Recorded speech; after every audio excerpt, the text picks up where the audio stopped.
માત્ર 2 મિનિટમાં બની જાય ને એવી ઇન્સ્ટન્ટ ચટણીની રેસીપી લઈને આવ્યો છું અને સાથે આપણે કડક ભાખરી બનાવીશું. અને જો રેસીપી પસંદ આવે તો વિડીયોને વધુમાં વધુ લાઇક કરજો, શેર કરજો, કોમેન્ટ કરજો અને ચેનલને સબસ્ક્રાઈબ કરવાનું ના ભૂલતા. તો ચાલો બનાવવાનું શરૂ કરીએ. તો સૌથી પહેલાં આપણે લોટ બાંધી દઈશું. કઠણ લોટ બાંધવા માટે ઘઉંનો લોટ લીધો છે, કકરો લેવાનો છે થોડો, સાથે આપણે એમાં અજમો એડ કરીશું, જીરું એડ કરવાનું છે, મરી પાવડર અને સ્વાદ અનુસાર મીઠું, અને મોહન માટે આપણે તેલ એડ કરીશું. તો બધી વસ્તુને મિક્સ કરી લેવાની છે અને કઠણ ભાખરીનો લોટ બાંધી દેવાનો છે. હવે લોટ બાંધતી વખતે જેમ જેમ પાણીની જરૂર પડે એમ પાણી એડ કરવાનું છે. લોટ કઠણ જ બાંધવાનો છે.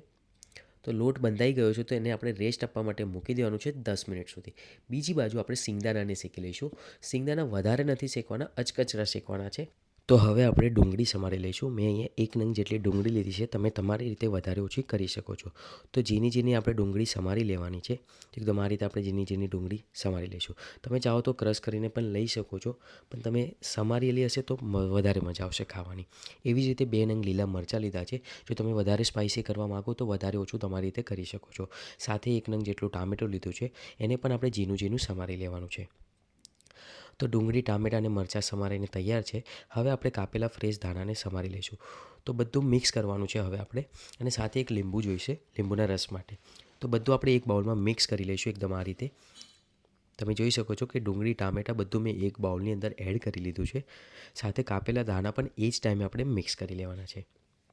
તો એકદમ આ રીતે આપણે બધું મિક્સ કરી લઈશું. હવે આપણે જે સિંગદાણા રાખ્યા હતા એને થોડા અચકચરા ક્રશ કરીને એમાં એડ કરી લઈશું.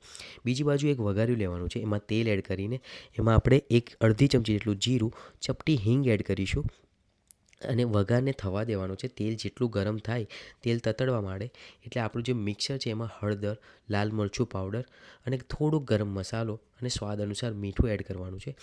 અને થોડુંક આમચૂર પાવડર લેવાનું છે, કાં તો તમે ચાટ મસાલો પણ લઈ શકો છો. અને ઉપરથી જે તેલનો વઘાર હતો એને એડ કરીને સરખી રીતે મિક્સ કરી લેવાનું છે, જેથી બધો મસાલો સરખી રીતે મિક્સ થઈ જશે એટલે આપણી ચટણી બનીને તૈયાર થઈ જશે અને તમને ખાવાની મજા પડી જશે.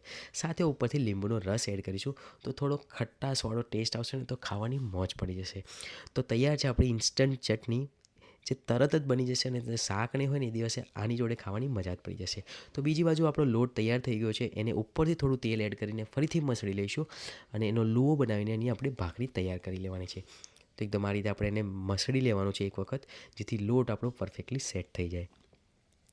તો લોટ તૈયાર છે તો એક લુઓ વાળીને આપણે એની ભાખરી તૈયાર કરી લેવાની છે. તો એકદમ આ રીતે આપણે નાની સાઇઝની ભાખરી વણી લઈશું. તો તમે જોઈ શકો છો એકદમ આ રીતે આપણે કરી લેવાનું છે. લોટ કઠણ બાંધશો તો ભાખરી એકદમ પરફેક્ટ અને સરસ બનશે. તો એકદમ આ રીતે આપણે એને વણી લેવાની છે. ભાખરી વણાઈને તૈયાર થઈ ગઈ છે. હવે આપણે ઉપરથી ચપ્પાની કટ મારી દેવાની છે.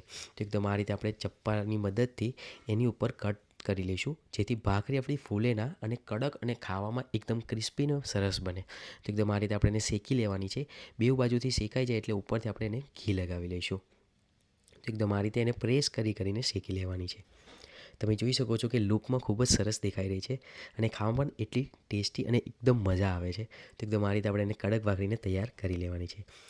તો કડક ભાખરી બનીને તૈયાર થઈ ગઈ છે, તમે જોઈ શકો છો. તો ઉપરથી હવે આપણે એને ઘી લગાવીને સર્વ કરીશું.